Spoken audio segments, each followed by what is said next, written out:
Hey everyone, my name is Ashwin Murali Nair and I'm from Valanchery, a town in the Malappuram district of Kerala.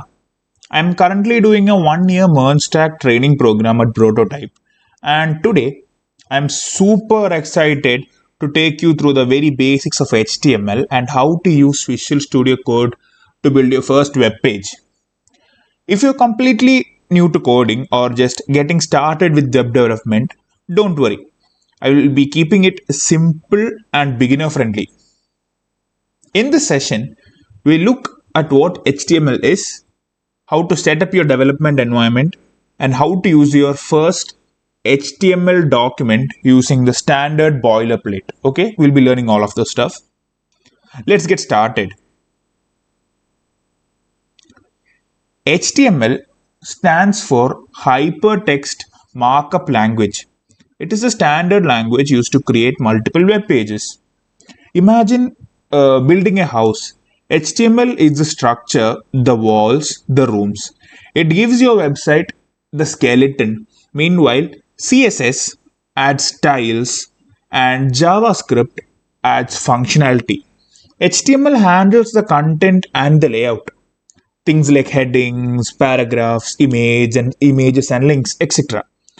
So basically, HTML tells the browser, hey, show this heading here, display this image there, and here's a link to another web page, etc. Before we start our coding, we need to set up a proper workspace. That is, first we need to open Visual Studio Code as I've done here. We have to create a new folder and name it something like HTML practice or something. Here I have just created a new folder named new folder, and I just named it new folder. Then you have to create a new file there. So just click this button, and I'm going to name it index.html. Sorry, okay, and save, and it comes up like here, like this. This file will be a home page. This file will be the home page for our website, and the .html extension here I just named it index.html. This extension tells our browser to interpret our file as a web page. So now let's start writing our basic boilerplate. We can simply type an exclamation mark and boom, it generates everything. Okay, here's what the structure means. Now let's break down the structure. Okay, so the first line is aroma, the lesser than symbol, exclamation mark doctype.html. Okay, this is the first line. This tells our browser that we are using HTML5. HTML is like, for example, of Windows or something. It has multiple different versions. This particular line, which I have highlighted here, tells the browser that we are using the latest version known as an HTML5. The next line, that is HTML lang equal to en. This is a root of our document. The lang en means that the content or the language which I'm going to use to program, to write everything, to basically do the whole thing, is in English. Okay, and next we have our headline. That is, this section contains information about the page that isn't directly displayed on the screen. For example, we have written some stuff here. So let's do one thing. I'll just pull up this. I'll just do one thing. I'll just add some stuff and then we'll talk about it later. Okay. So let's start again. Okay, I have explained what the above three lines are. The above two lines are. Now let's tackle the head section. The head section involves the stuff which we are going to tell our computer, which we are going to instruct the computer, and those information won't be printed on our website. Okay, it won't be displayed on the screen. It helps the browser understand the page. For example, here I have written the first line, that is meta char set or character set is equal to UTF-8. This kind of sets the character encoding. That is, so your text displays correctly in every single language. The next line, that is meta viewport, contains width, device width, the whole line. I mean, this helps make your site kind of responsive. This helps. It looks good on mobile phones and tablets too. I mean, usually if you don't have this line, your website is only compatible for a laptop or a large scale display. It won't fit well on other devices like a tablet or a smartphone. So if you add this line, it would fit in your laptop. I mean, in your laptop, in your smartphones, and all sorts of devices. And the third line is the title line. Okay, the title line is basically you're setting a heading for your browser tab.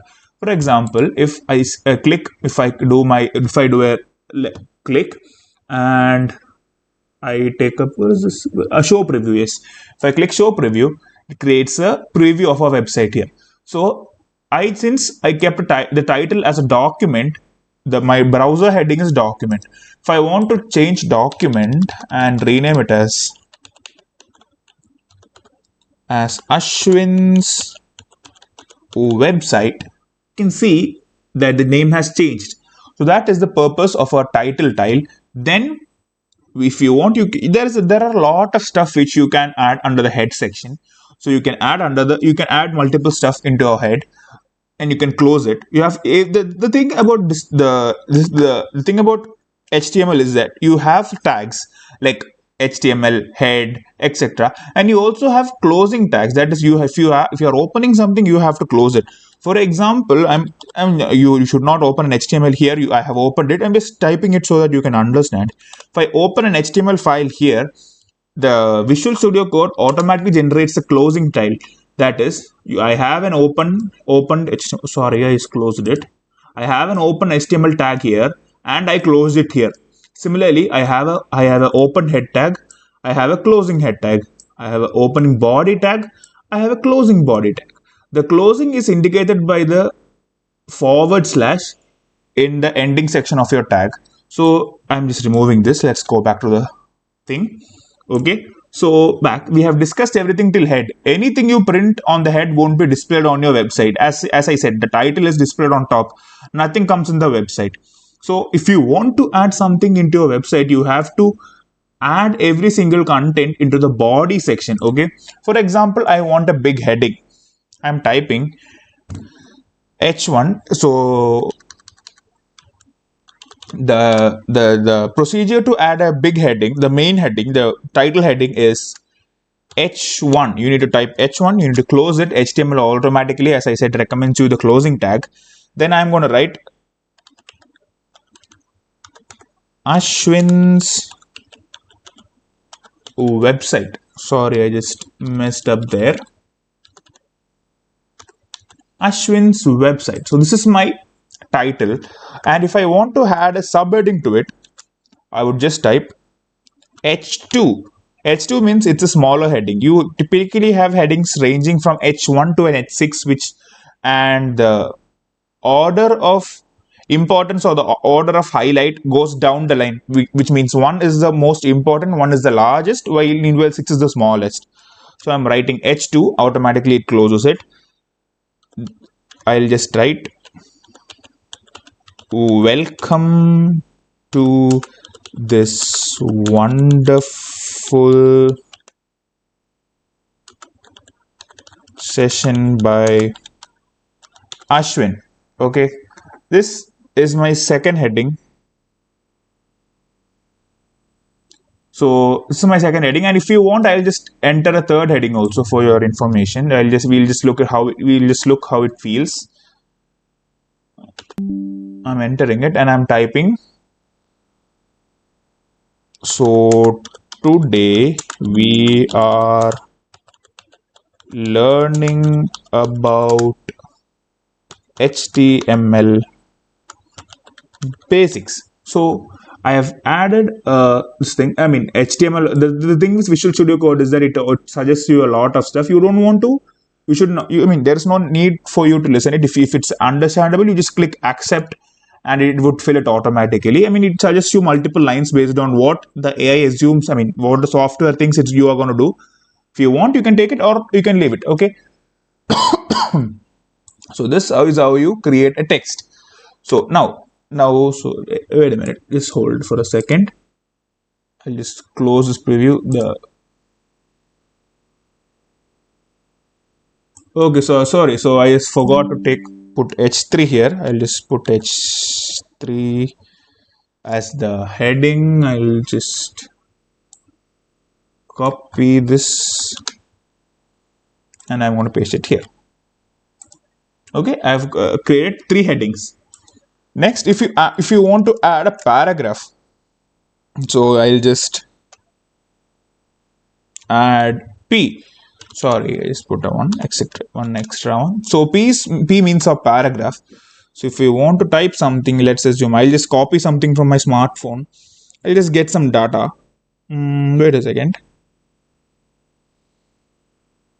So I'm going to type something about my favorite football club, that is Real Madrid. I just took 2 3 lines and I'm pasting it here. Okay, so I just pasted a whole line, and if I click preview, yeah, this is the website. Okay, so I have added a paragraph, and that paragraph has come in whole. If I want to reduce the size of each line, that is, if I only want to have a certain amount of content in one particular line, so I want to close the line here. The remaining content should be forwarded to the next line. I just create another tag called as a BR. Okay, so we have seen 2 different types of tags here. One of them is one of the type of tags where you need an opening and a closing head. You need to open the tag and you need to close that tag. And the another type of tag is where you don't need to do anything. You just type BR and it automatically does the thing. You don't need a closing tag for that. So I'll just copy BR and I'll just place it randomly so that I can cut the whole sentence. Then cut the whole sentence. I want it here. Then I want it here. Okay, I just put some BRs and some random lines. Then I'll show preview again. As you can see, it has cut my whole paragraph into multiple sections. So this is how you use a BR section. So that's all for today's video. I'll join you in my next video and I'll teach you how to add an image, how to add a link, how to add much more interesting stuff. You can do a lot of things with your HTML. So this is your basic website, and if you want to see it, if you want to launch it on some website or something like a Google Chrome or a Microsoft Edge, you can just go to this, go live, and yes, this is our website. Okay, sorry for the ChatGPT prompt. This is your website. Your website is launched here. You also use your browser to use this, but instead of using a browser, I just install some extensions like I'll just show you live preview. Okay, this is the extension I used in order to get this preview on live preview thing. This is made by Microsoft. It's very useful. You can use it. Okay, and another extension I use is live server. This is the one which I opened. Okay, if you want to use your server or if you want to launch your website into a browser like a Google Chrome or a Microsoft Edge, you just need to install this thing, live server by Ritwik Day. And if you click go live here, it's going to go live. And yeah, here's your website. So this is it. Thank you for joining today's class. Thank you, students.